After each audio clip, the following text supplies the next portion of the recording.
بينات لعلكم تذكرون الزانية والزاني فاجلدوا كل واحد منهما 100 جلدة ولا تأخذكم بهما رأفة في دين الله إن كنتم تؤمنون بالله واليوم الآخر وليشهد عذابهما طائفة من المؤمنين والزاني لا ينكح إلا زانية أو مشركة والزانية لا ينكحها إلا زان أو مشرك وحرم ذلك على المؤمنين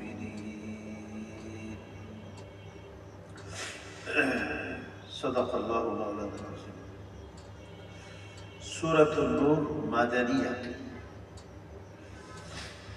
সূরা নূর এটা মাদানী সূরা তো আমরা জানি যে মাদানী সূরার মধ্যে শরীয়তের হুকুম আহকামগুলি বেশিরভাগ মদিনা শরীফে যাওয়ার পরে শরীয়তের বিধান আসছে মক্কা শরীফে শরীয়তের বিধান ছিল না হযরত খাদিজা রাদিয়াল্লাহু আনহা এক ওয়াক্ত নামাজও পড়েন নাই তো উনি জান্নাতে যাবেন না কি নামাজ তো পড়ে নাই নামাজ ফরজই হয়নি তখন হযরত খাদিজার ইন্তেকাল হয়ে গেছে নামাজ মক্কা শরীফে তখন তো নামাজই ছিল হ্যাঁ হয়তো নফল নামাজ যেগুলি পূর্বের থেকে নামাজ তো আসলে সব শরীয়তেই ছিল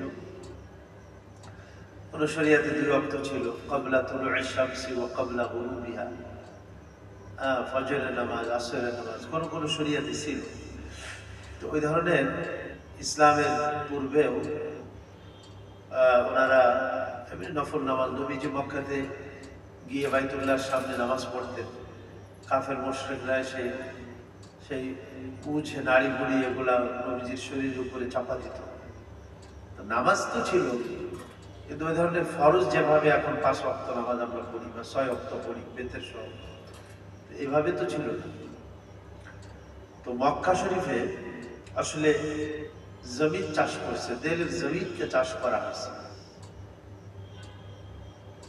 জমিন যখন প্রস্তুত হয়ে যায় তো ওর ভিতরে বীজ বপন করলে সাথে সাথে সেটার থেকে বৃক্ষ বা গাছগাছালি ফসলাদি উৎপন্ন হয় তো মক্কা শরীফে আসলে সাহাবা আজমাইন তাদের পুরুষ নারী যারা তাদের দিল মনকে প্রস্তুত করা হয়েছে আল্লাহর সাথে তাদের সম্পর্ক ঈমান আল্লাহর উপরে দৃঢ় বিশ্বাস আল্লাহ পাকের ভালোবাসা জান্নাত জাহান্নামের আলাপ আলোচনা এগুলো এইজন্য মক্কা শরীফের মধ্যে দেখবেন যে আকীদার কথাই বেশি তাওহীদের আলোচনা আখিরাতের আলোচনা তারপরে আপনার বিভিন্ন নবীদের ঘটনা বলে এগুলি ভরা মক্কি সূরার মধ্যে আর মাদানী সূরার মধ্যে এগুলি আছে কিন্তু পাশাপাশি শরীয়তের বিধান আসছে সামাজিক বিধান রাষ্ট্রীয় বিধান পারিবারিক বিভিন্ন মানে আপনার হুকুম আহকাম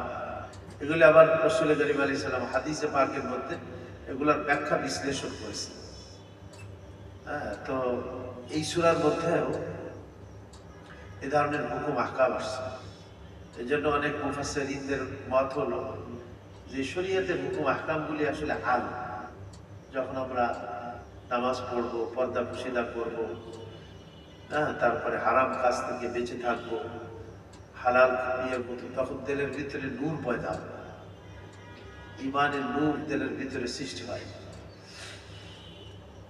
তো এই জন্য এই সূরার নামই হয়েছে সূরাতুন নূর মানে এই সমস্ত হুকুম আহকাম যেগুলি এই সূরার মধ্যে বর্ণনা করা হয়েছে সেগুলো একটা আলোক বক্তৃতা একটা জ্যোতি একটা আলো নূর আর কেউ কেউ বলছেন যে এর মধ্যে একটা নূর শব্দও আছে আল্লাহু নূরুস সামাওয়াতি ওয়াল আরদ যে আসমান জমিনের নূর হলেন আল্লাহ আসমান জমিনের নূর বলতে আসমান জমিনের ভিতরে আলো প্রদান করে এখানে নূর মানে আলো প্রদান করে আল্লাহ তাবারক ওয়া তাআলা আল্লাহু নূরুস সামাওয়াতি ওয়াল আরদ আসমান জমিনের আলো প্রদানকারী হলেন আল্লাহ সে যেহেতু নূর এই শব্দটা এখানে ব্যবহার হয়েছে এই জন্য পুরা এই সূরার নামটাই, সূরার নামই হয়েছে সূরাতুল নূর। আর এই সূরার কিন্তু আরেকটা বৈশিষ্ট্য আছে যে ষষ্ঠ হিজরিতে আমাদের নবীজি বনুল মুস্তালিক একটা গোত্র ছিল, তারা যুদ্ধের ঘোষণা দিছিল ইসলামের বিরুদ্ধে। তো নবীজি আলাইহিস সালাম সেখানে সাহাবায়ে কিরামকে নিয়ে এই কবিলার সাথে যুদ্ধ করছেন। সেখানে যুদ্ধের সফর ছিল। তো যুদ্ধ শেষ হয়ে যাওয়ার পরে ওনারা ফিরতেছিলেন, রাত্রে এক জায়গাতে অবস্থান করছেন ওনারা। তো হযরত আয়েশা রাদিয়াল্লাহু আনহা সফরে রাসূল করিম আলাইহিস সালামের সাথে ছিলেন। তো যখন রাত্রে ওনারা আরাম করছেন, তো শেষ রাতের দিকে ওনারা ওখান থেকে প্রস্থান করে মদিনা শরীফের দিকে ওনারা চলে আসতেছেন, যেহেতু ফেরার সময়।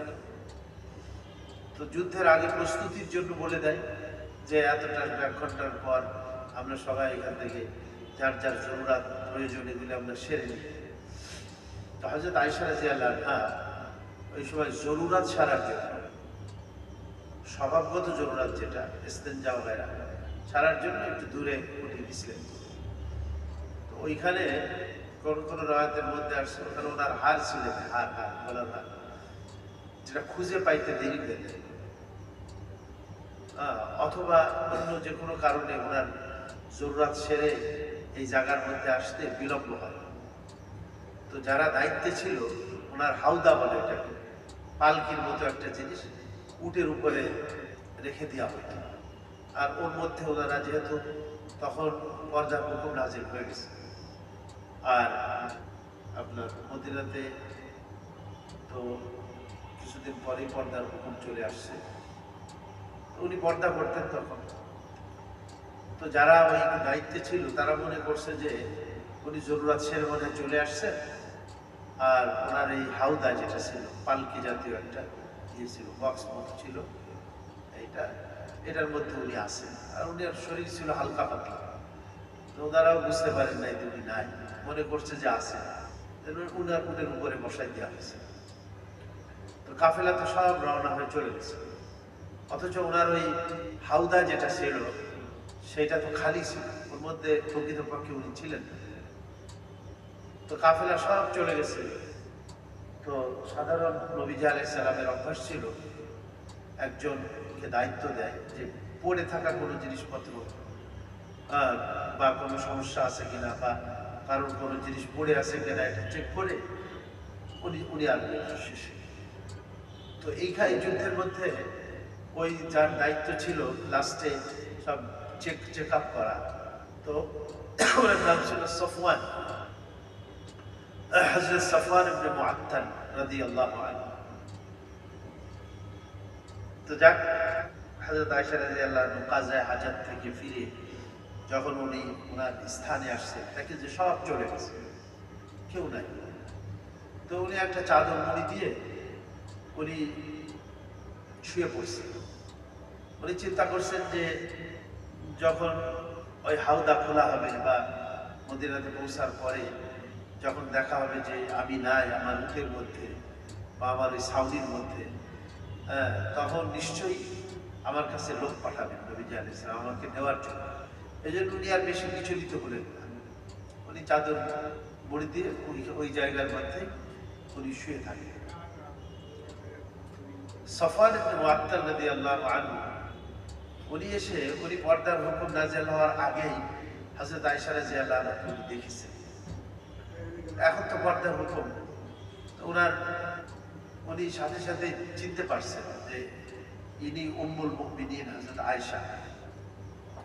জোরে ইন্না লিল্লাহি পড়ে উঠছেন, অজান্তে জবান দিয়ে বের হয়ে গেছে ইন্না লিল্লাহি ওয়া ইন্না ইলাইহি। মানুষের কোনো মুসিবতের কোনো ঘটনা বা অবস্থা মুসলমানের সামনে যদি আসে তাহলে ইন্না লিল্লাহি পড়তে হয়। তো উনি তাই পড়ছেন ইন্না লিল্লাহি।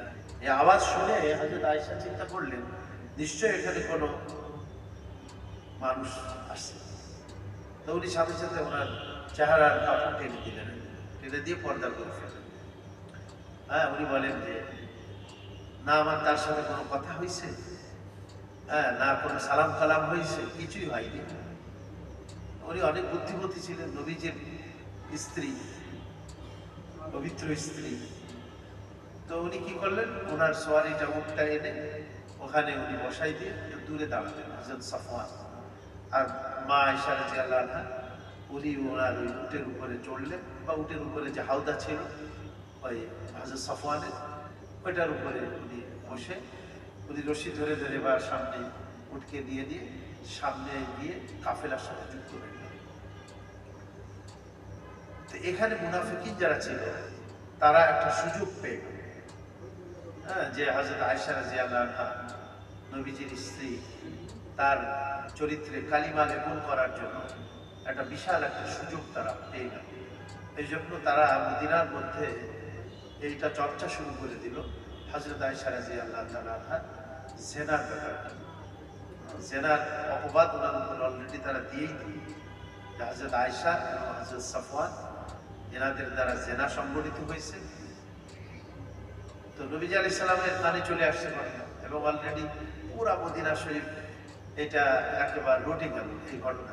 খারাপ জিনিস তো তাড়াতাড়ি ঘটে। তো সাহাবায়ে কেরাম পেরেশান, আমাদের নবীজি পেরেশান যে হাই কি হবে, কি করবেন, এটার সমাধান কিভাবে হবে। হ্যাঁ, তো বিবাহিত পুরুষ বা নারী তারা যদি তাদের সাথে জেনা যদি সংঘটিত হয়ে যায়, তাহলে তার শাস্তি তো শরিয়াতে সঙ্গে সার, পাথর নিক্ষেপ করে কত। আর যদি অবিবাহিত হয় তাহলে সেখানে এই আজকেই আসছে আর কি, এখানে যে 100 বেত্রাঘাত, তাদেরকে কাজী 100 বেত্রাঘাত মারবে প্রত্যেককে, অবিবাহিত যারা। তো সেই হিসাবে হযরত আয়েশা রাদিয়াল্লাহু আনহা কঠিন শাস্তি আসবে।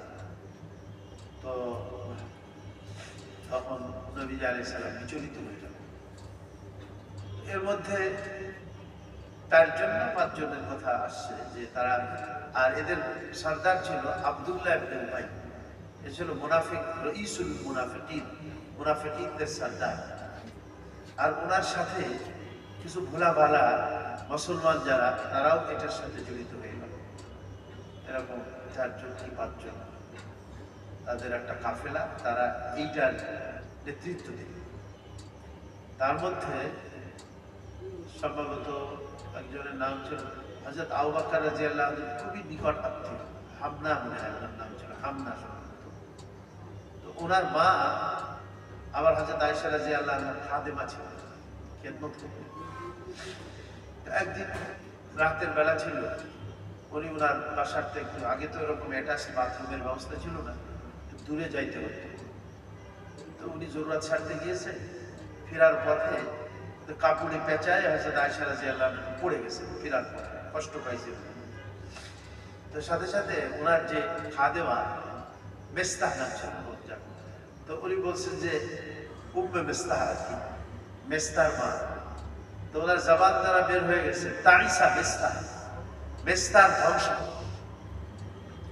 আরে হযরত আয়েশা রাদিয়াল্লাহু আনহা শুনে, আরে তুমি কি বললে? মেস্তা একজন সাহাবী, আর একজন খুবই দামি মানুষ, আমাদের আত্মীয়। সে ওনার বাপের ফুফাতো ভাই নাকি এরকম ছিল, হযরত আবু বকর রাদিয়াল্লাহু আনহু কি খালাতো ভাই এদের। তো বলে না, এটা তুমি খারাপ একটা কথাই বলে ফেললে। বলে না না, জানো না তুমি, তোমার ব্যাপারে সে তো কি কথা রটাই দিয়েছে, হইতে পারে আমার ছেলে, ঠিক আছে মেস্তাহ আমার ছেলে, কিন্তু তোমার ব্যাপারে এই ধরনের ঘটনা রটাই দিয়েছে মদিনার মধ্যে। তখন হযরত আয়েশা রাদিয়াল্লাহু আনহা কেমন যেন আসমান থেকে পড়ছে, হ্যাঁ এই কারণেই তো আল্লাহর নবী আমার সাথে কথাও বলেন। শুধু আসরের পরে তো নবীজি সব বিবিদের ঘরে যাইতেন, তো হাসি মুখে সবার সাথে কথাবার্তা বলতেন। আর ওই সময়ের আচরণ ছিল, হযরত আয়েশা রাদিয়াল্লাহু আনহার ঘরে ঢুকতেন, সালাম দিতেন, ব্যাস বেরোয় যেতেন। হযরত আয়েশার সাথে আগে যে একটা খোলাখুলি নবীজির আচার আচরণ ছিল, ব্যবহার, সেটা ছিল না এই সময়। তখন উনি বুঝতে পারলেন যে আসলে আল্লাহর নবীজি কেন আমার সাথে এরকমের আচরণ করতেছেন বেশ কিছুদিন থেকে। তো যাক, একদিন এই হযরত আয়েশা রাদিয়াল্লাহু আনহাকে নবীজি আলাইহিস সালাম অনেক বুঝালেন। শয়তানের দ্বারাই তো এ ধরনের সংগঠিত হয়েই যায়, মানুষের দিলে হয়ে থাকে, ওয়াসওয়াসা দেয়। যদি তোমার দ্বারা এই ধরনের কোনো সংগঠিত হয়েই থাকে, তাহলে তুমি স্বীকার করো এবং যে শাস্তি আছে সেটা গ্রহণ করো। তাহলে আখিরাতের শাস্তি থেকে আল্লাহ তোমার এই মুক্তি দিয়ে দুনিয়ার শাস্তি গ্রহণ করে আখিরাতের আযাব, জাহান্নামের আযাব থেকে তুমি বেঁচে গেলে। অনেক কথাবার্তা। হযরত আয়েশা রাদিয়াল্লাহু আনহা বলেন যে মনে হচ্ছিল আমার অন্তরটা ফেটে যাইতেছে, আমার অন্তরটা ফেটে যাইতেছে, এরকমের আমার তখন মনে হচ্ছিল। আল্লাহ নবী যখন আমাকে এই ধরনের কথাবার্তা বলছেন, যাক উনি একটু অসুস্থ হয়ে পড়লেন। তারপরে উনি বললেন যে আমার আব্বা আম্মার কাছে যাবো। নবীজি অনুমতি দিয়ে দিলেন যে ঠিক আছে যাও। তো যাওয়ার পরে উনি ওনার আব্বা আম্মা আগের থেকেই টের পাইছে, বুঝতে পারছে যেহেতু ঘটনা ঘটে গেছে এরকম। তখন হযরত আয়েশা রাদিয়াল্লাহু আনহার আম্মা উম্মে রুমান ছিল, ওনার অনেক বুঝালেন যে দেখো, যাদের ভালো হয়, যারা চরিত্রবান হয়, যাদের ভিতরে ভালো গুণ থাকে, তাদের অনেক হিংসুক থাকে, তুমি এটা নিয়ে কোনো মনোক্ষুণ্ণ করো না, ইয়ে করো না। তো যাক, উনি তো খুব কান্নাকাটা করতে লাগলেন হযরত আয়েশা রাদিয়াল্লাহু আনহা। এবং একবার নবীজি আলাইহিস সালাম গেলেন এই হযরত আবু বকর রাদিয়াল্লাহু আনহু বাড়িতে, হযরত আয়েশা তার স্ত্রী। তো ওইখানেও নবীজি আলাইহিস সালাম হযরত আয়েশাকে এই ধরনের কিছু কথাবার্তা বলতেছিলেন যে ভুল হতেই পারে মানুষের দ্বারা। তো উনি বললেন, ওনার আম্মাকে বললেন যে আপনি জবাব দেন। তো বললেন যে না, আমি পারবো না। তো ওনার আব্বাকে বললেন, আবু বকরকে বললেন যে আপনি নবীজিকে জবাব দেন।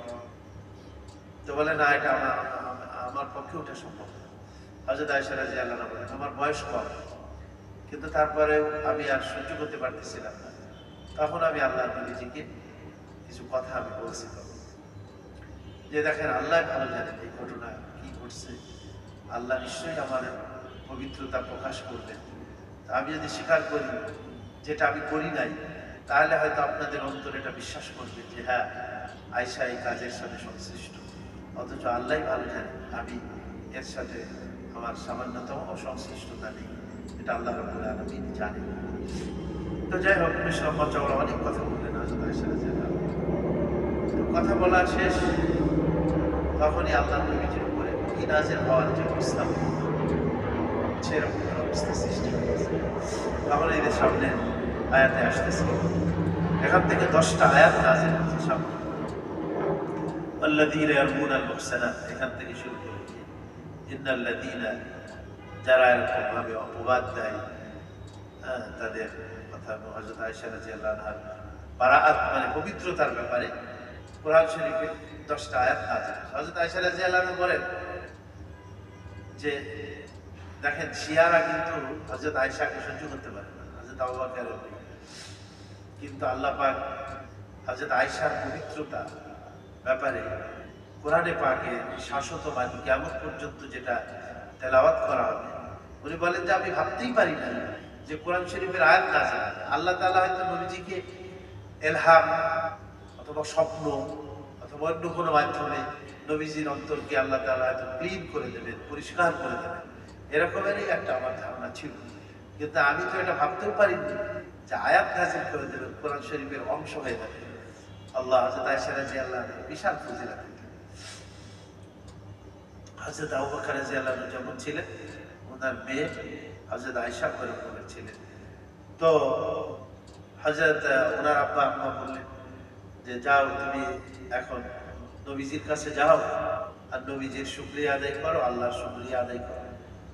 তো উনি বললেন যে না, আমি ওনার কাছে যাবো না। মেয়েদের ভিতরে একটু ইয়ে থাকে তো, স্বামী স্ত্রীর ব্যাপারে একটু কি বলে, আত্মমর্যাদা, ওটাকে বলে আপনার গায়রাত, বলে একটা আরবি শব্দ আছে, গায়রাত মানে আত্ম অভিমান বলে, আত্ম অভিমান বলে না, আমি আল্লাহর দরবারে আগে যাব। তারপরে উনি যে উজু টুজু করে 2 রাকাত নামাজ পড়লেন এবং আল্লাহ পাকের শুকরিয়া আদায় করলেন। নবীজিও আল্লাহ পাকের শুকরিয়া আদায় করলেন যে আল্লাহ তাআলা ওনার স্ত্রীর বারাআত অর্থাৎ পবিত্রতা প্রকাশ করে দিলেন আল্লাহ তাআলা। এবং ওই যে 4-5 জন যারাই ছিল মুনাফিক সহ তাদেরকে শাস্তি দিলেন যে বিধান এখানে আসতেছে। যাক, তো এই যে হুকুম আহকাম, বিশেষ করে সেরা ব্যভিচার, ফাহেসা কাজ থেকে বাঁচা, বেপর্দা থেকে পর্দাকে মেনটেন করে চলা, কারোর বাসায় যেতে গেলে ইজাজত নিয়ে সেই বাসার মধ্যে প্রবেশ করা, বিনা ইজাজতে প্রবেশ না করা, তারপরে ধরেন মানে এই ধরনের কিছু শরিয়াতের বা সামাজিক রীতিনীতির কথা বলছে। এই জন্যই সূরার নাম হয়েছে সূরাতুন নূর। কেউ কেউ বলছেন যে এই বিধানগুলি আসলে আমাদের জন্য নূর এবং আমাদের জন্য আলো। তো যাক, মাদানী, একটা মাদানী সূরা, আর এর মধ্যে ওয়াহিয়া আরবাউ ওয়া সিত্তুনা আয়াত, অর্থাৎ 64টি আয়াত এই সূরার মধ্যে আছে। হতে শুরু আয়াতে 9টা রুকু, তাহলে 64 আয়াতের মধ্যে আছে এই সূরার মধ্যে। বিসমিল্লাহির রহমানির রহিম। সূরাত, আল্লাহ বলেন যে এইটা অত্যন্ত একটা মর্যাদাশীল সূরা। সূরাত অত্যন্ত একটা, সব সূরাই তো আল্লাহ পাকের কাছে মর্যাদা রাখে, কিন্তু এই সূরাটার একটা বিশেষ বৈশিষ্ট্য রাখে। এই জন্য আল্লাহ সূরাতুন শব্দ বলেছেন। এই সূরাটি আনজালনাহা, আমি আল্লাহ এই সূরাকে নাযিল করেছি, ওয়া ফারাজনাহা, এবং এর মধ্যে ফারাজনা, ফারদ আমরা বলি না, ফারদ মানে অবধারিত, নির্দিষ্ট করে দেওয়া। তা আল্লাহ ফরজ বিধান যে আমাদের উপরে দিয়েছেন, ফরজ বলি আমরা এটাকে, আর এখানে বলছেন ফারাজনা, যেটাকে আমি নির্দিষ্ট করে দিয়েছি, যেটাকে আমি অবধারিত করে দিয়েছি। ফারাজনা, আমি এই সূরার হুকুম আহকামগুলি আমার পক্ষ থেকে নির্দিষ্ট করে দিয়েছি, অবধারিত করেছি। وأنزلنا فيها آيات بينات, এবং আমি আল্লাহ এই সূরার মধ্যে নাযিল করেছি আয়াতিন বাইয়িনাত, এমন আয়াত যে আয়াতগুলি ওয়াজিহ, ওয়াজিহ মানে স্পষ্ট। দেখেন কোরআন শরীফে 2 ধরনের আয়াত আছে।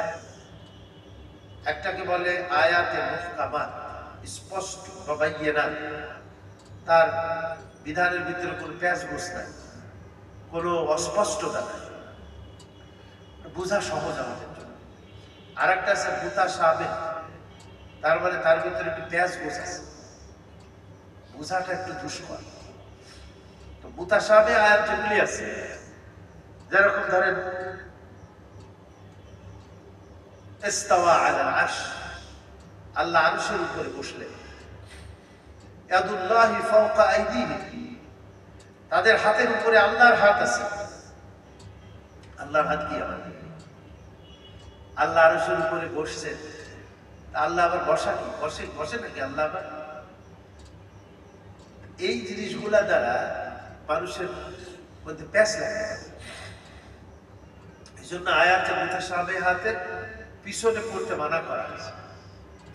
যেগুলি অস্পষ্ট, নবীজি বলছেন অস্পষ্টকে তোমরা অস্পষ্টই রাখো। হুজুর নিজেও এটার কোনো ব্যাখ্যা দিবেন, এইভাবেই মানতেন। কিছু তো আছে আরো অস্পষ্ট, যেমন শুরুর যে প্রত্যেক সূরার আগে ভাগে বা কিছু কিছু সূরার আগে ভাগে কিছু শব্দ আছে, অক্ষর আছে, আলিফ লাম, ইয়াসিন, তাহা, কাফ, হা, ইয়া, আইন, সাদ, এগুলোও কিন্তু মুতাশাবিহ, মানে এর অর্থ আমরা কি করতে পারি না, বলতে পারবো না এটা কি অর্থ। ঠিক এখানেও উলামায়ে কেরাম বলেছেন যে এই যে মুতাশাবিহ যে আয়াতগুলি আছে, এই আয়াতগুলিকে অবস্থায় রাখতে হবে, এর ডিপে যাওয়া যাবে না। এর গভীরে গেলে আমাদের ঈমান আকীদা নষ্ট হয়ে যেতে পারে। অনেকে এই সমস্ত আয়াতের পিছনে পড়ে ভ্রষ্ট হয়ে গেছে, আল্লাহকে মানুষের মতো মনে করছে যে আল্লাহ আমাদের মতো চেয়ারে বসে, আল্লাহ পাকের হাত আছে, পা আছে, চেহারা আছে। বলে হ্যাঁ আছে আল্লাহ পাক, কিন্তু আমাদের মতো। আলাম ইয়াকুল্লাহু কুফুয়ান আহাদ, মানে আল্লাহ পাক পাকের সাথে কারোর কোনো সাদৃশ্য নেই। একটা ফেরকা আছে মুজাসসামা, আল্লাহর জন্য শরীর সাব্যস্ত করে। তারা আল্লাহ পাকের শরীর থাকতে পারে, হাতও থাকতে পারে, আল্লাহর চেহারাও থাকতে পারে, কিন্তু এটা কেমন আমরা বলতে পারি। এই জন্য এর মধ্যে 4টা কথা বলছেন আয়াতের মুতাশাবিহাত সম্বন্ধে আগের জামানার উলামারা। এটাই হলো নিরাপদ ব্যাখ্যা। যেমন আল ইস্তিওয়া মালুম, আল কাইফ মাজহুল, আসওয়ালু আনহু বিদআতুন ওয়াল ঈমানু বিহি ওয়াজিব। আল্লাহ এই সব কিছু সৃষ্টি করলেন, করার পরে আরশের উপরে উপবিষ্ট হলেন। আল্লাহ আরশের উপরে উপবিষ্ট হলেন। ইস্তিওয়া শব্দ আসছে, উপবিষ্ট হওয়া। ইস্তিওয়া মালুম, মানে হ্যাঁ আল্লাহ আরশের উপর উপবিষ্ট আছেন, এটা আমরা মালুম করে জানি। ঈমান বিহি ওয়াজিব, এর উপরে আমরা ঈমান আনা ওয়াজিব। হ্যাঁ অবশ্যই আল্লাহ আরশের উপরে উপবিষ্ট আছেন। আল কাইফ মাজহুল, কাইফিয়াত জানি না, আল্লাহ কিভাবে উপবিষ্ট হয়েছেন। আমরা বলবো যে আমরা একটা চেয়ারের উপরে, সিংহাসনের উপরে যেভাবে আমরা উপবিষ্ট হই, আল্লাহ এরকম আরশের উপরে উপবিষ্ট হয়ে আছে। তাহলে এইটা কাইফ মাজহুল, কাইফিয়াতটা আমরা জানি। আসওয়ালু আনহু বিদআত, এ সম্বন্ধে জিজ্ঞাসা করা যাবে না, বিদআত। আল ঈমানু বিহি ওয়াজিব, এর উপরে ঈমান আনাটা ওয়াজিব। হ্যাঁ ঈমান আনতে হবে যে আল্লাহ যেভাবে, আল্লাহ হাত বলছেন আল্লাহ, ঠিক আছে আল্লাহর হাত আছে, এটা তো একটা ব্যাখ্যা পূর্বের জামানার উলামারা দিয়েছে। আর কেউ কেউ এই সমস্ত শব্দগুলির ব্যাখ্যা করেছে ইয়াদুল্লাহ, যেমন আল্লাহর হাত। হাত বলতে এখানে প্রকৃত হাত না, শক্তি। কি ইয়াদুল্লাহ মানে আল্লাহর শক্তি। হ্যাঁ আলা ইয়াদুল্লাহি আলা ফাওকা আইদিহি, তাদের উপরে আল্লাহ পাকের শক্তি আছে। তাদের মুসলমানদের আল্লাহর শক্তি বিরাজমান। আল্লাহ আরশের উপরে উপবিষ্ট হলেন, এর অর্থ কি? এটা কোনো মুতাখিরিন যারা, তারা এই অর্থটা করেছেন। এর অর্থ হলো আল্লাহ পাক আরশকে কবজা করে আছেন। আল্লাহর শক্তির ভিতরে এই সবগুলি। আল্লাহ আরশের উপর উপবিষ্ট মানে এই আরশ, তারপরে সাত আসমান, জমিন, কুরসি, যাই বলি, কেউ কুরসি আর আরশ একই কথা বলে, যে এই সব কিছু আল্লাহ পাকের নিয়ন্ত্রণে। এইটা বুঝাইছে ইস্তাওয়া আলাল আরশ, আল্লাহ আরশের উপরে উপবিষ্ট হয়ে গেলেন। এই ধরনের কেউ ব্যাখ্যা দিয়েছেন। আর প্রথম জামানার যারা, তারা ব্যাখ্যা দিয়েছেন না, এটা যেভাবে আল্লাহ পাক বলেছেন ঠিক সেভাবে, কিন্তু আমরা অবস্থাটা বলতে পারবো না যে কি অবস্থায় আছে। বাকি এর উপরে আমরা ঈমান আনি এবং আমাদের বিশ্বাস আল্লাহ যেটা বলছেন এটাই হক এবং এটা সত্য। তো এই সূরার মধ্যে যেটা বলতেছে যে আমি এর মধ্যে যে সমস্ত আয়াতগুলি নাযিল করেছি, বাইয়িনাত মানে স্পষ্ট, লাআল্লাকুম তাযাক্কারুন, যাতে তোমরা, তাযাক্কারুন মানে কি, নসিহত গ্রহণ করতে পারো। এই উপদেশগুলি, এই বিধানগুলি তোমরা গ্রহণ করতে পারো এবং এর থেকে শিক্ষা তোমরা নিতে পারো। একেবারে প্রথম কথাই এখানে আছে আয-যানিয়াতু ওয়াজ-যানি, জেনার কথা। জেনার দ্বারা সমাজের ভিতরে বিশৃঙ্খলা সৃষ্টি হয়। এটা মারাত্মক ধরনের একটা অপরাধ। মানুষের বংশ টংশ এগুলো সব ঠিক থাকবে না, সব শেষ হয়ে যাবে। মানুষের বংশ পরিচয় ঠিক রাখার জন্য আল্লাহ তাআলা বিবাহ শাদীর ব্যবস্থা করছেন। আর জেনা ব্যভিচার, এটাকে আল্লাহ তাআলা চরমভাবে একটা ঘৃণিত কাজ হিসাবে এটাকে সাব্যস্ত করে দিয়েছেন। এবং যারা এই জেনা ব্যভিচারে লিপ্ত হবে তাদের জন্য কঠিন হুঁশিয়ারি এখানে কিন্তু করছেন। আয-যানিয়াতু ওয়াজ-যানি, জেনাকারী নারী এবং জেনাকারী পুরুষ, ফাজলিদু কুল্লা ওয়াহিদিন মিনহুমা মিআতা জালদা, তাদের প্রত্যেককেই 100 দুররা। জালদা শব্দের অর্থ হলো কুড়া। কুড়া, কুড়ার ভিতরে আবার কিন্তু লাঠি থাকবে, ফলা টলা থাকবে, সমান বেদ জাতীয় একটা, মানে যেটার দ্বারা তাদের শরীর আবার বেশি কোনো ইয়ে না হয়। তো এই ধরনের বিআহ, বিআহ শব্দের অর্থ হলো 100। জালদা, জালদা মানে হলো দুররা, আঘাত। 100 আঘাত করতে হবে তাদের শরীরের উপরে। আয-যানিয়াতু, চাই সে মহিলা হোক আর চাই সে কি হোক, পুরুষ হোক। বাকি মহিলাদের জন্য পর্দা মেনটেন করতে হবে, তাদের একটা গর্ত বা এই ধরনের কিছু ইয়ে করতে হবে। তারপরে সেখানে মারার কথা বলা হয়েছে, মাথায় আঘাত করা যাবে না, চেহারার মধ্যে আঘাত করবে না, এবং নর্মাল মধ্যম ধরনের আঘাতটা, এই ধরনের ঘটনা। বিধর্মীরা বলছে আরে ইসলাম এটাকে ইয়ে করছে, এটাকে একটা কি বলে জুলুম বা একটা অত্যাচার করছে মানুষের উপরে এই বিধান দিয়ে। আসলে ওদের ধর্মে দেখা যায়, ওদের ধর্মে এরকমের আছে যে এটা ইহুদিদের মধ্যেও কিন্তু এটা ছিল। এই জন্য মদিনা শরীফে একটা জেনার ঘটনা সংঘটিত হয় ইহুদিদের মধ্যে। তো তারা বললো যে তাদের ধর্মে তো কঠিন শাস্তি ছিল, বিবাহিত তাদেরকেও সঙ্গে সার করা ছিল। তো ওরা নবীজির কাছে আসে, চিন্তা করলো যে এখানে একটু হালকা টালকা হয় কিনা। তো নবীজি আলাইহিস সালাম বললেন আরে তোমাদের শরীয়তেই তো এটা আছে, তাওরাত নিয়ে আসো। তখন তাওরাত আনবে। তো ওই যেখানে এই হত্যা, তাদেরকে সঙ্গে সার করা, এইখানে আঙুল দিয়ে রাখছে, হাত দিয়ে রাখছে। এই রাইটের থেকে বামে এই পড়ে আর এই পড়ে, মাঝখানে যেটা আছে সেটা পড়ে। তো নবীজি তো অত শিক্ষিত ছিলেন আর বুঝতে পারেন। হযরত আব্দুল্লাহ ইবনে সালাম, যারা ইহুদি, তারা তো ইব্রানি ভাষা জানত, হিব্রু ভাষা বলে, হিব্রু ভাষা, তাওরাত যে ভাষায়। হ্যাঁ, তো ওনারা বলে দিলেন যে ইয়া রাসূলুল্লাহ, এই হাত উঠাইতে পারেন, দেখবেন যে ওই জায়গার মধ্যেই তাদের এই বিধানটা রয়ে গেছে, যে তাদের কিতাবের মধ্যে। তো সত্যি সত্যি হাত উঠাইলো, উঠানোর পরে ওইখানে লেখা আছে যে যারা এই কাজে লিপ্ত হবে তাদের কি শাস্তি। বলে তোমাদের কিতাবেই তো এই শাস্তি লেখা আছে। তো নবী আলাইহিস সালাম ওদের কিতাব দিয়েই তাদের জন্য কি করলেন, মানে তাদের বিচার কার্য সম্পন্ন করলেন, বিধান দিয়ে দিলেন তাদের জন্য। এই জন্য সেনা বা অন্যান্য হুদুদ বলে, এটা মানে এটা ফৌজদারি বলে নাকি, এটা ফৌজদারি বিধান নাকি এগুলা, বা এই যেগুলা সাধারণত কোর্টে যে ইয়ে করে, ফয়সালা যেগুলি করে, যে শাস্তিগুলি, দণ্ডবিধি, ইসলামের দণ্ডবিধি। তো এটার ব্যাপারে আপনার শর্ত আছে যে মুসলিম হওয়া লাগে একদম, অমুসলিমের উপরে এই শাস্তি প্রয়োগ করা যায়। আর দ্বিতীয় হলো বালেগ হওয়া লাগে, নাবালেগের উপরে এই শাস্তি প্রয়োগ করা যাবে। আর 3 নম্বর হলো আকল সহি সালেম থাকতে হবে, পাগলের উপরে এই শাস্তি প্রয়োগ করা যাবে।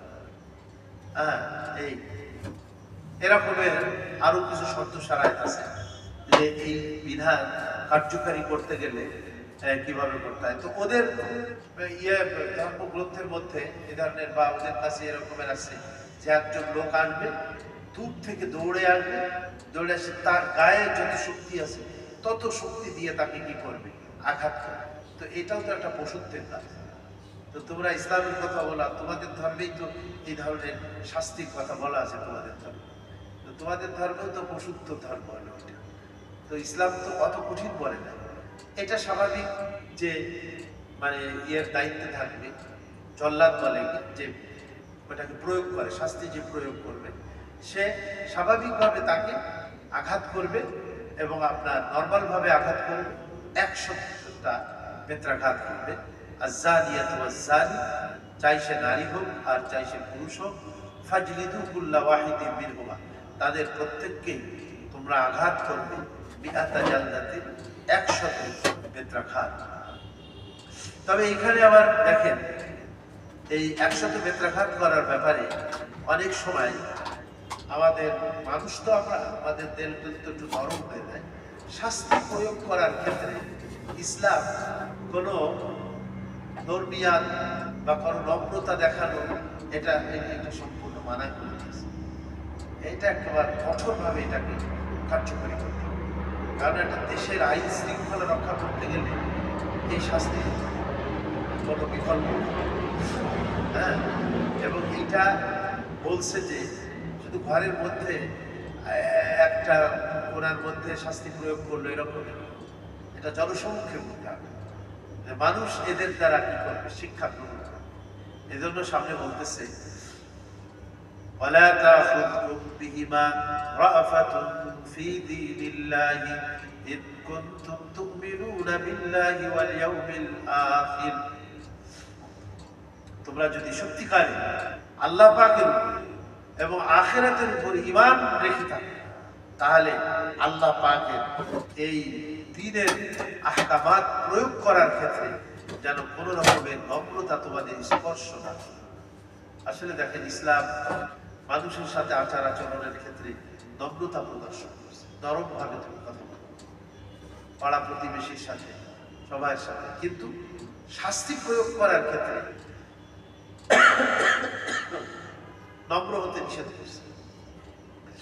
এই জন্য একবার মদিনা শরীফে চুরির কেসে একজন ফাতেমা নামে এক মহিলা, সে ধরা পড়ে। তো কুরাইশ বংশের ছিল, তো কুরাইশ বংশ তো সম্ভ্রান্ত বংশ, নবীজির বংশ। এখন চুরিতে যদি তার হাত কেটে ফেলা হয়, সেখানে বলছে আস-সারিকু, এটাতে মনে হয় আসবে সামনে, বা ওই সূরা মায়েদার মধ্যে, আস-সারিকু ওয়াস-সারিকাতু ফাকতাউ আইদিয়াহুমা জাযাআম বিমা কাসাবা নাকালাম মিনাল্লাহ। যে চুরি করবে, পুরুষ হোক আর নারী হোক, তাদের হাত কেটে দিবে। হ্যাঁ, তারা যে জঘন্যতম কাজ করেছে, এর শাস্তি হলো এটাই, তাদের হাত কেটে দিবে। তো হাত কাটা যাবে, তা হাত কাটা গেলে কুরাইশ বংশের নাক কাটা যাবে। এই জন্য তারা হযরত উসামা রাদিয়াল্লাহু আনহু, যিনি নবীজি আলাইহিস সালামের অত্যন্ত প্রিয় সাহাবী ছিলেন, হুজুরের পালক পুত্র হযরত যায়েদ ইবনে হারিসা, তার ছেলে হযরত উসামা ইবনে যায়েদ, ইরাকে পাঠায় যে তুমি একটু সুপারিশ করো আল্লাহর নবীর কাছে, যে নবীজি যেন তার শাস্তিটা মওকুফ করে দেয়। তো নবীজি আলাইহিস সালামের কাছে যখন হযরত উসামা গেলেন, এই সুপারিশ যখন করলেন, তখন হুজুরের চেহারা একেবারে আগুনের মতো লাল হয়ে গেল।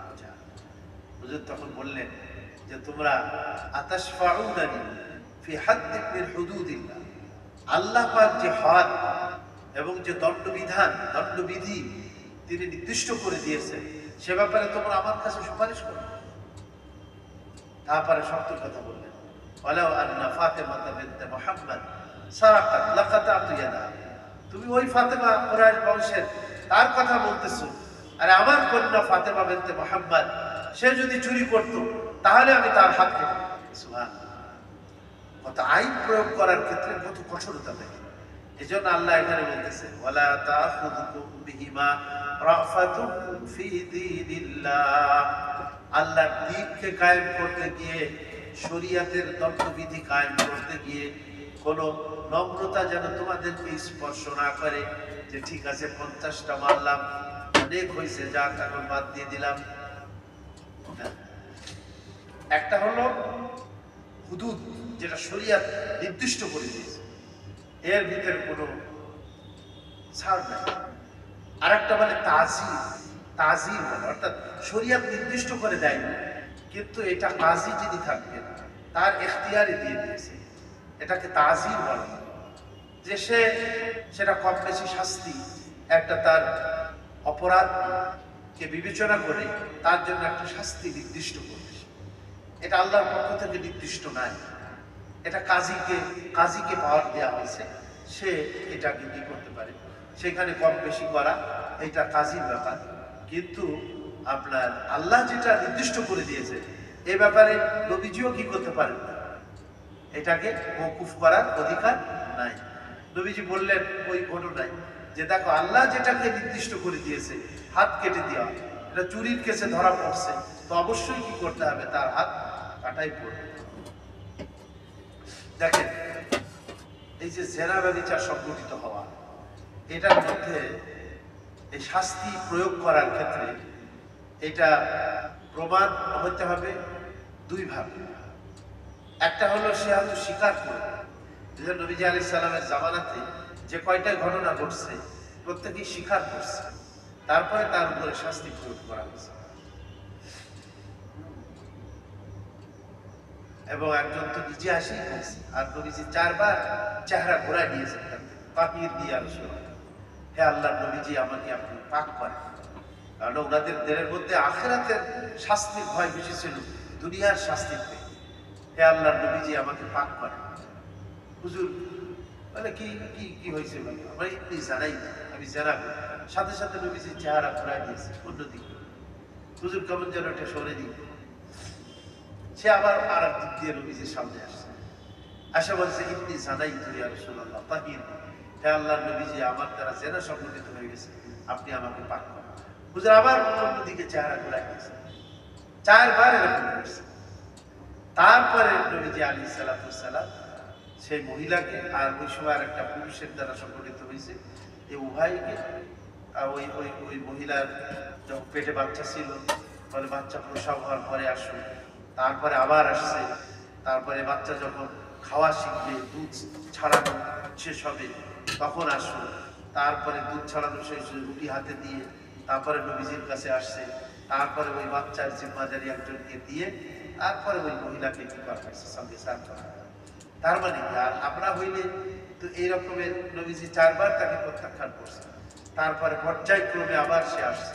তাহলে তাদের দিলের মধ্যে আখিরাতের ভয়টা কেমন ছিল চিন্তা করে, যে হ্যাঁ আখিরাতের শাস্তি যেন আমাকে না পেতে হয়, দুনিয়াতেই আল্লাহ যেন আমাকে কি করে দেয়, এই শাস্তির দ্বারা আমাকে কি করে দেয়, মাফ করে দেয়। এইটাই ওনাদের কিছু চিন্তা ছিল। এই জন্য একটা হলো স্বীকার করা, আর দ্বিতীয় যদি স্বীকার না করে তাহলে কমসে কম 4 জন সাক্ষী লাগবে। কয়জন লাগবে? 4 জন সাক্ষী লাগবে। হ্যাঁ, এবং এই 4 জন সাক্ষী চাক্ষুষ দেখার সাক্ষী দিতে হবে। এটা পাওয়ার তো আসলে খুবই কষ্ট। আর না জেনা ব্যভিচার কেউ যদি করে তাহলে তো গোপনে করে, একজন লোক দেখতে পারে বা 2 জন দেখবে অথবা 3 জন দেখবে বা 4 জন। 4 জন পাওয়া তো কঠিন ব্যাপার। এখন 4 জনের কমে কেউ এটা প্রকাশ করতে পারে, যদি কেউ প্রকাশ করে তাহলে উল্টা শাস্তি কিন্তু তার উপরে 80টা বেত্রাঘাত আসবে তার উপরে। যে কোনো ব্যক্তির উপরে 4টা সাক্ষী পেশ করা ছাড়াই কোনো ব্যক্তিকে বলবে যে তুমি জেনা করছো, পুরুষ হোক বা নারী হোক, জেনার ব্যাপারে তার উপরে অপবাদ দিবে, তাহলে এই অপবাদ দেনেওয়ালা যে তার উপরে আসে 80 বেত্রাঘাত। কত? 80। এটা কোরআন শরীফে একটা নির্দিষ্ট করা আছে। আয়েশা রাদিয়াল্লাহু আনহার এই ব্যাপারেই এই আয়াত সামনে আসতেছে, নাযিল হয়েছে, যারা জেনার অপবাদ দিল আর 4টা সাক্ষী হাজির করতে পারলো না তাদের জন্য 80টা বেত্রাঘাত করতে হবে, এবং আর কোনো ব্যাপারে তাদের কোনো সাক্ষী গ্রহণযোগ্য হবে না। তাদের যখন শাস্তি প্রয়োগ করা হবে তাদের উপরে, বলে জীবনের পরে তারা আর সাক্ষী প্রদান করার যে ইয়েটা মানে আস্থা হারাই গেছে, হারিয়ে ফেলবে। তো যাক, তো হয়তো 4 জন সাক্ষী, আর না হয় ইকরার মানে সে স্বীকার করবে যে আমার দ্বারা এই পাপ কাজ সংঘটিত হয়ে গেছে, আমার উপরে শাস্তি প্রয়োগ করে। তো 80টা বেত্রাঘাত তাকে করতে হবে, আর যেন তাদের উপরে কোনো রকমের কি বলে তোমাদের নম্রতা দেখাবে না তোমরা তাদের সাথে। যদি সত্যিকারে তোমরা আল্লাহর উপরে এবং আখিরাতের দিনের উপরে ঈমান এনে থাকো তাহলে এ ব্যাপারে কোনো রকমের নম্রতা। আর সাথে সাথে আরেকটা পদ্ধতিও বলতেছে, পদ্ধতি মানে আরেকটা বিষয় আল্লাহ এখানে, যেটা আমি আগেই বলছি, ওয়ালিয়াশহাদ আযাবাহুমা তাইফাতুম মিনাল মুমিনিন, তাদের এই শাস্তিটা যেন প্রত্যক্ষ করে। ওয়ালিয়াশহাদ মানে হাজির থাকে, সেখানে উপস্থিত থাকে, প্রত্যক্ষ করে। আযাবাহুমা তাদের এই শাস্তি, তাইফাতুম মিনাল মুমিনিন মুমিনদের একটা দল, বড় দল, মুমিনদের একটা বড় দল যেন এটাকে প্রত্যক্ষ করে। তার মানে বোঝা গেল যেটা ঘরের কোনায় অন্দর মহলে এই শাস্তি দিবে না, এটা লোকালয় মানুষের সামনেই। এইটা তো গেল যারা জেনার কাজ সংগঠিত করে। এখানে আরেকটা জিনিস, এখানে জেনার ব্যাপারে বলছে আয-যানিয়াতু ওয়াজ-যানি, নারীকে আগে আছে আর পুরুষকে পরে আছে। আর চুরির ঘটনায় আস-সারিকু ওয়াস-সারিকাতু, চুরির কাজ সংগঠনকারী পুরুষ এবং চুরির কাজ সংগঠনকারী নারী উভয় হাত কেটে দেওয়া হয়। এখানে নারীর কথা আগে আছে। তার কারণ হলো যে সাধারণ মানুষের ব্রেনে আসতে পারে যে মহিলাদের একটু নরম হয়, তো মহিলাদের শাস্তিটা একটু মকুফ করে দেওয়া যাবে, ওরা একটু দেল মন নরম, ঠিক আছে ওদেরকে মাফ করে দাও, এই চিন্তা যেন না আসে। এই জন্য মহিলাদের কথা আগে নিয়ে আসছে। কেউ কেউ এটা বলছে, আবার কেউ কেউ বলছে যে আসলে এই সমস্ত কাজে এই মহিলাদের ষড়যন্ত্রটাই একটু বেশি মানে আপনার কি হয়ে থাকে জেনা ব্যভিচার সংগঠিত হওয়ার কাজে মহিলারা একটু আগে বাড়ে, হ্যাঁ তারা এই কাজে করে, অথবা এ ব্যাপারে তাদের ষড়যন্ত্রটাই হয়ে থাকে, ফলপ্রসূ হয়ে থাকে। এই জন্য মহিলাদের কথাটা এখানে আগে বলা হয়েছে আয-যানিয়াতু ওয়াজ-যানি, তারপরে ওয়াজ-যানি মানে পুরুষ জেনাকারী। তো জেনাকারী নারী এবং জেনাকারী পুরুষ উভয়কে একসাথে বেঁধে রাখা হবে। এটা হলো অবিবাহিত। আর যারা বিবাহিত তাদের ব্যাপারে কোরআন শরীফে বর্ণিত নাই, তাদের ব্যাপারে হাদিস শরীফ, হ্যাঁ, এবং এই হাদিসটাও কিন্তু কোরআনের মতোই একেবারে চূড়ান্ত এবং অবধারিত।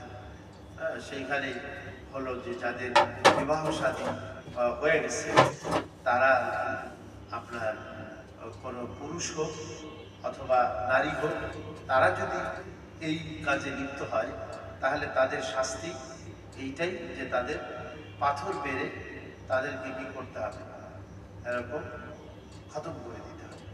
তো নবীজি আলাইহিস সালামের জামানাতে একজন পুরুষ, তাকেও এই শাস্তি প্রয়োগ করা হয়েছিল। মাটির মধ্যে এই পর্যন্ত গেড়ে উপর দিয়ে পাথর মারা হয়। যখন পাথর মারছিল আর তার শরীর থেকে রক্ত আসতে, সম্ভবত হযরত খালিদ রাদিয়াল্লাহু আনহু শরীরে আসে, ওই ফিঙ্কি দিয়ে ওই রক্ত এসে পড়ে ওনার গায়ে বা ওনার কাপড়ে। তখন হযরত খালিদ রাদিয়াল্লাহু আনহু নাক শিবকাইছিল। তো হুজুরের কাছে যখন এই সংবাদটা যায় তখন নবীজি আলাইহিস সালাম বলছিলেন লাকাদ তাবা, যে খালেদ এই লোকটা এরকমের তওবা করার করছে, তার এই তওবাকে সারা মদিনাবাসীর মধ্যে যদি বন্টন করে দেওয়া হয় তাহলে সমস্ত মদিনাবাসীর পাপ মোচনের জন্য তার ওই একার তওবা যথেষ্ট। এরকম তওবা, আর তুমি নাক শিখাইতেছো তার।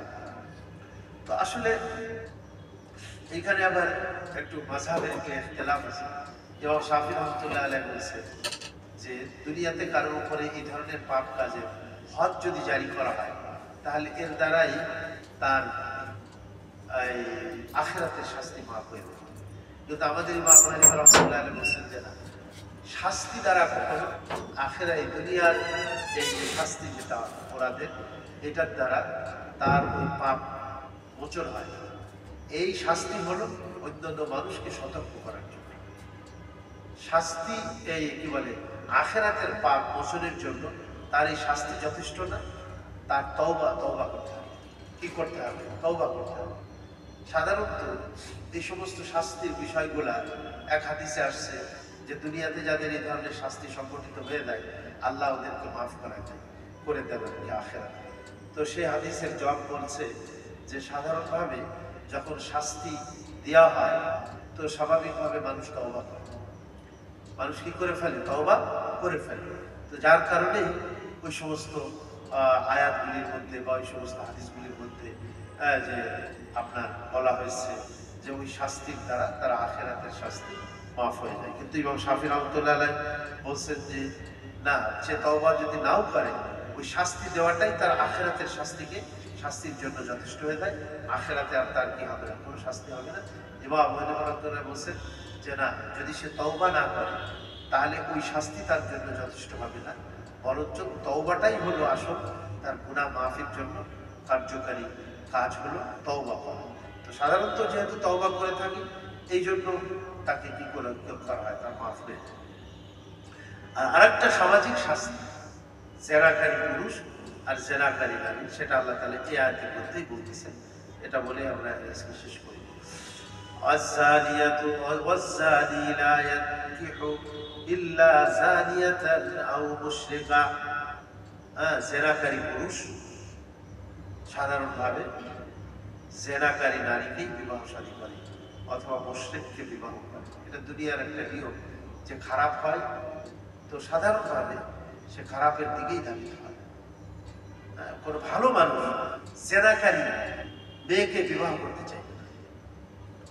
পরের আয়াতেও তাই, ওয়াজ-যানিয়াতু লা ইয়ানকিহুহা ইল্লা যানিন আও মুশরিক। ঠিক জেনাকারী নারী যে, তাকেও আপনার বিবাহ করবে জেনাকারী পুরুষ অথবা মুশরিক। এই মানে এটা স্বাভাবিক, সাধারণভাবে সামাজিকভাবে এই ধরনেরই হয়ে থাকে। যে আর এক আয়াতের মধ্যে বলছে আল্লাহ তাবারক ওয়া তাআলা, আত-তাইয়্যিবুনা লিত-তাইয়্যিবাত, পবিত্র পুরুষ পবিত্র নারীর জন্য, আত-তাইয়্যিবাতু লিত-তাইয়্যিবিন, এবং পবিত্র নারী পবিত্র পুরুষের জন্য। তো যারা পবিত্র হয় তারা সাধারণত পবিত্র নারীর দিকে ঝুঁকে, পবিত্র নারী পবিত্র পুরুষের দিকে ঝুঁকে, পবিত্র পুরুষ পবিত্র নারীর দিকে ঝুঁকে। তো সাধারণত এভাবে হয়ে থাকে। আর আর জেনাকারী নারী জেনাকারী পুরুষের দিকেই ঝোঁকে, আর জেনাকারী পুরুষ জেনাকারী নারীর দিকেই ঝোঁকে। হ্যাঁ, তো আল্লাহ পাক এটাই বলছেন, আয-যানিয়াতু লা ইয়ানকিহুহা ইল্লা যানিন আও মুশরিক, জেনাকারী নারীকে বিবাহ করে থাকে জেনাকারী পুরুষ অথবা মুশরিক। ওয়া হুররিমা যালিকা আলাল মুমিনিন, এই জেনা করাটা এটাকে হারাম করা হয়েছে মুমিন যারা ঈমানদারদের উপরে। এই এত বড় পাপ, এই পাপ কাজটাকে হারাম করা হয়েছে। আজকে পর্যন্ত আল্লাহ তাবারক ওয়া তাআলা এই সমস্ত গুনাহের কাজ আর পাপ কাজ থেকে আল্লাহ আমাদের সবাইকে হেফাজত করেন এবং আল্লাহর এই জমিনকে নেককার মানুষের জন্য, পবিত্র মানুষের জন্য, যে পবিত্র পরিবেশ পবিত্র সমাজ, যখন আমরা এরকম আল্লাহ পাকের আহকাম মেনে চলব, তো আল্লাহ তাআলা এই জমিনকে পাক রাখবেন, আমাদের সমাজকেও পাক ও পবিত্র রাখবেন। এজন্য নিজেদের আখলাক চরিত্র এগুলাকে পাক সাফ রাখা করা চাই। আল্লাহ তাআলা আমাদের সবাইকে তৌফিক দান করেন। দোয়া করি, আল্লাহুম্মা সাল্লি আলা